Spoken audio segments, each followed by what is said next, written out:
Question number 4, John Key. Madam Speaker, my question is to the Prime Minister and reads, does she have confidence in the Minister of Health? Right Honourable Prime Minister. Yes. Supplementary question. Yes. John Key. Prime Minister, who will be held accountable for knowingly and signing a contract with Dr Bier, a man the DHBs knew at the time they signed was using inside information, a person who she has described as duplicitous, a person who she believes behaviour may be bordering on criminal?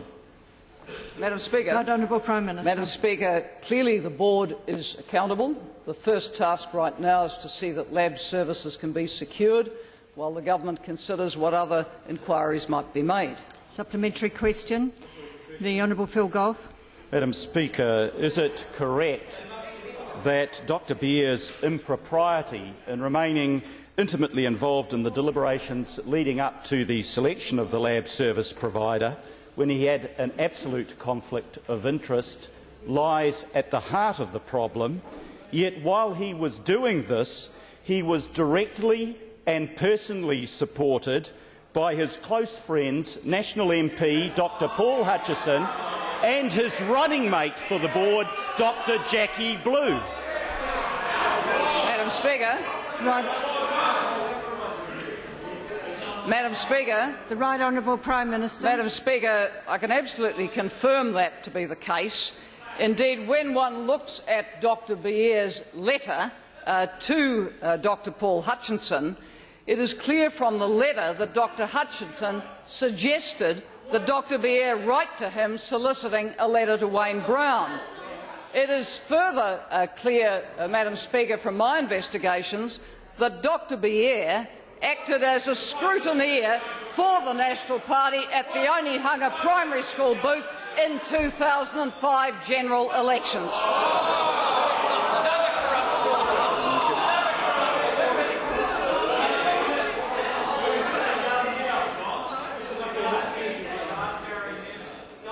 Supplementary order. Supplementary question. John Key.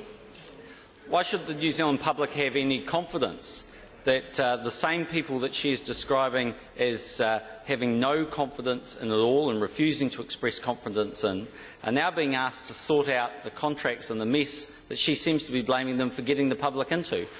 Why would they have confidence in that situation? Well, Madam Speaker, Right Honourable Prime Minister. Madam Speaker, the court has provided a very clear direction of what should happen, and that is that they should go back to the drawing boards on a tender. Supplementary question. The Honourable Dr Michael Cullen.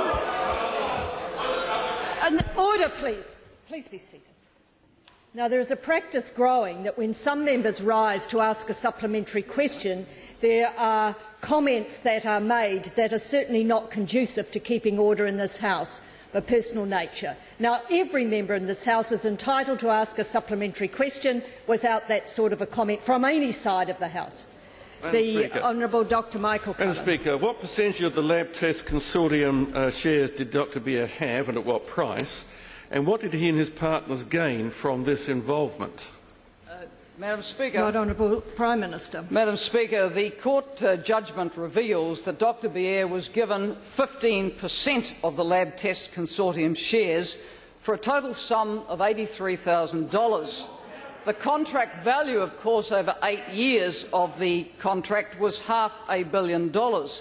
It is further noted in the judgment that Dr Bier contributed none of the $17 million working capital to establish the service, and the court judgment also makes clear that in considering what proportion of the shareholding Dr Bier should have, the key attributes he was said to bring to the consortium were his position on the Auckland DHB, providing excellent lines of communication of information, and, Madam Speaker, his being a major influence in the restructuring model for pathology services provision.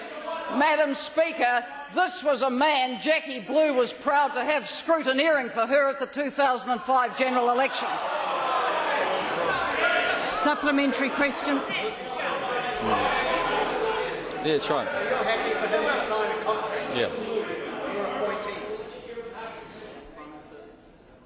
The supplementary question, John Key.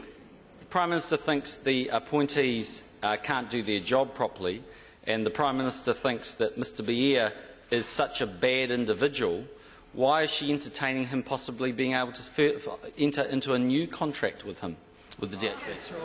Madam Right Speaker, Honourable Prime Minister.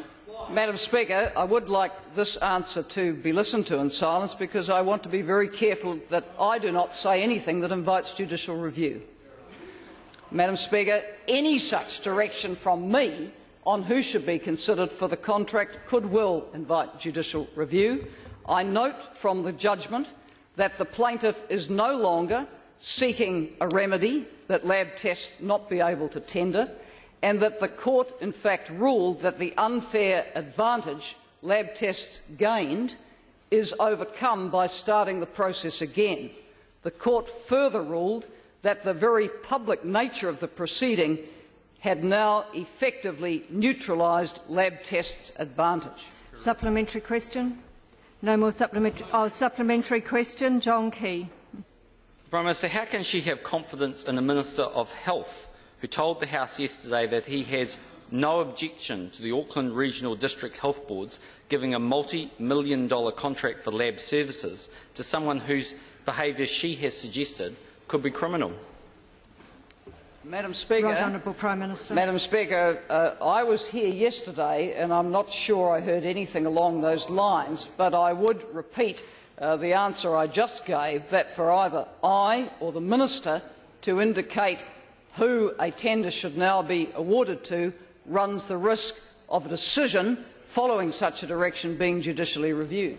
Supplementary question, the Honourable Pete Hodgson. Mr. aware that last Saturday's New Zealand Herald ran an advertisement seeking expressions of interest to run on the Sits and Rats ticket in the forthcoming local government elections, the same ticket that Dr Beer and his running mate Jackie Blue ran on 2 years ago. Is she further aware that the Sits and Rats president is a gentleman called John Slater? If so, who is John Slater? No, look, please. That question's out of order. Supplementary question, John Key. Can the Prime Minister tell the country who will be accountable for this fiasco, given the situation that her own appointees knowingly signed a contract with Dr Beer that he had inside information? Who will she be holding accountable, and when will she be determining that? The Right Honourable Prime Minister. Madam Speaker, as I said, the board is accountable. Both the Minister and I have declined to express confidence while there are new arrangements put in place from the 1st of July, and we will be considering what further investigations are made into the quality of the advice on which the board acted.